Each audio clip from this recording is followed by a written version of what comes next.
Bien-aimés en Jésus-Christ,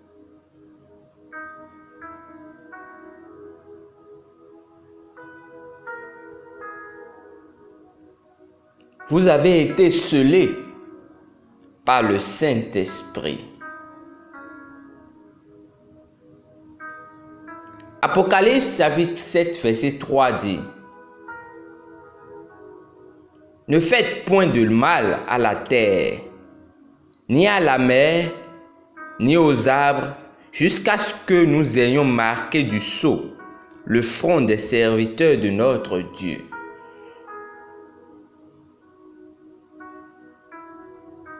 Après l'enlèvement de l'Église, il y aura un temps de grande tribulation, selon les Écritures, en particulier durant la seconde moitié du traité de 7 ans que vont signer Israël et une coalition de l'Antéchrist, qui est l'homme de l'injustice.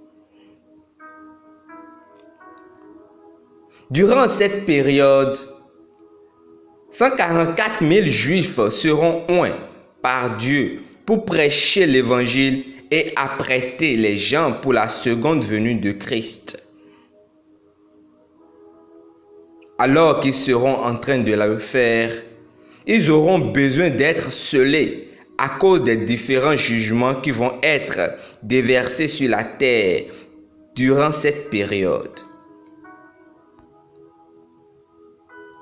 Les hommes seront affligés, sauf ceux qui auront le sceau de Dieu sur leur front. Apocalypse chapitre 9, verset 4. Tout comme nous, l'Église, qui avons été scellés durant l'âge de l'Église.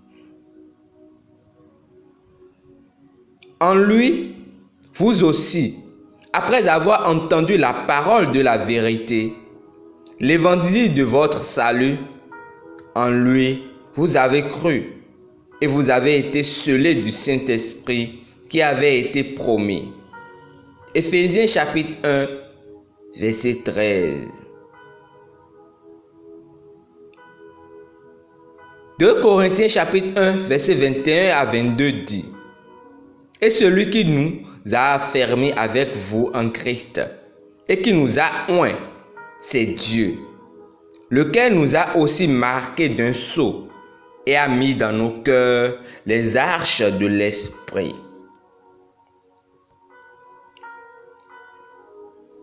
Ayant reçu le Saint-Esprit, vous avez été scellés par Dieu.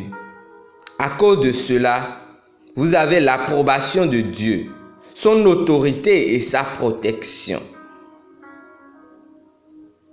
Par conséquent, peu importe ce qui se passe dans le monde, refusez d'avoir peur. Il existe un décret qui stipule que vous ne devriez pas être touchés comme les autres. Vous êtes séparés, épargnés de la mort parce que vous croyez en Jésus-Christ. Ainsi, n'associez pas la peur à votre foi. Le royaume auquel vous appartenez et la vie que Dieu vous a donnée fonctionnent en dehors de la peur. Méditez encore sur Jean chapitre 3 verset 16. Car Dieu a tant aimé le monde qu'il a donné son Fils unique, afin que quiconque croit en lui ne périsse point. Amen. Prions ensemble. Cher Père, merci d'avoir envoyé le Saint-Esprit, qui est le gage ou la compte de la possession acquise et par qui je suis scellé pour la gloire éternelle. Je profite de son ministère qui est de m'aider, me guider, me conseiller, me fortifier et me réconforter jusqu'à ce que Jésus revienne.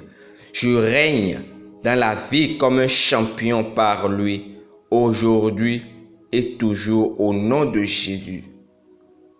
Amen. Pour une étude approfondie, lisons 2 Corinthiens chapitre 1, versets 21 à 22. Jean chapitre 14, versets 16 à 17.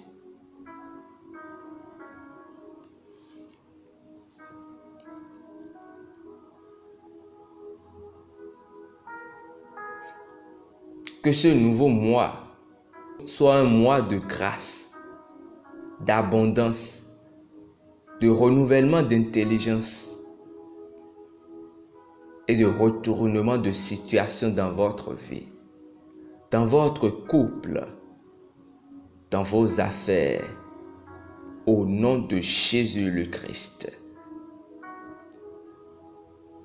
Amen. Excellent mois de juillet à vous. Demeurez bénis.